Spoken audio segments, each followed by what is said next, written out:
News স্পোর্টসের যে বিশেষ খবরটি আজকে দেওয়া হচ্ছে, ইস্ট বেঙ্গলেই সাইন করলেন বিপিন সিং।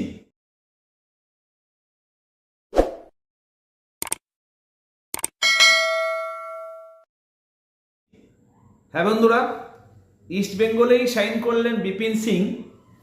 ইস্ট বেঙ্গল আমরা কিন্তু এর আগেও ভিডিওতে বলেছি যে ইস্ট বেঙ্গল কিন্তু বিপিন সিংকে টার্গেট করেছে।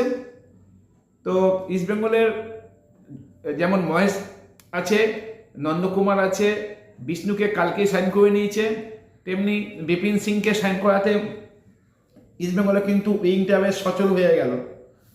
তো ইস্ট বেঙ্গল কিন্তু অনেকদিন আইএসএল কাপ পায়নি। তো ইস্ট বেঙ্গল কিন্তু এবছর খুব ভালোভাবেই দল গঠনে নেমে গেছে। কালকেই বিষ্ণুকে 3 বছরের জন্য সাইন করেছে, আজকে কিন্তু বিপিন সিংকে 1 বছরের জন্য সাইন করিয়ে নিয়েছে।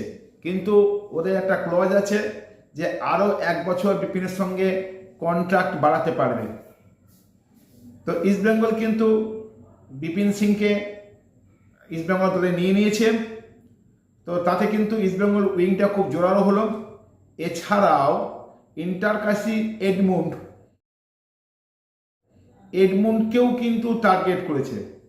হ্যাঁ বন্ধুরা, ইন্টারকাশির একজন উইঙ্গার এডমুন্ড, খুব কম বয়স, ভারতীয় দলে খেলতে পারে এমন একটি উইঙ্গার। তো সেই এডমুন্ডকেও কিন্তু টার্গেট করেছে। আর ইস্ট বেঙ্গলে কিন্তু আমি আবার বলছি, অভিষেক, আমি যেটা বলেছিলাম যে অভিষেক, আমি আগেও ভিডিও দিয়েছি, অভিষেককেও টার্গেট করেছে।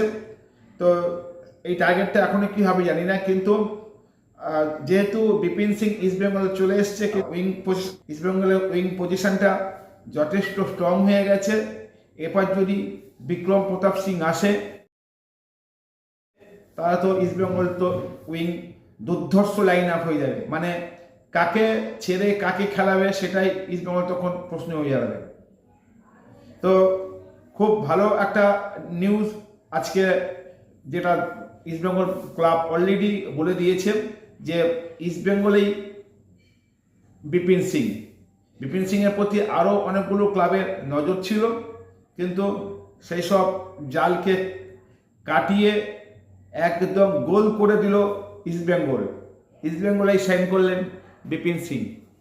আপনারা প্লিজ চ্যানেলটাকে সাবস্ক্রাইব করুন, আমার এই ক্ষুদ্র চ্যানেল, যেটা কিন্তু আপনারা যত বেশি লাইক করবেন, সাবস্ক্রাইব করবেন, তত আমার চ্যানেলটা গ্রো হবে।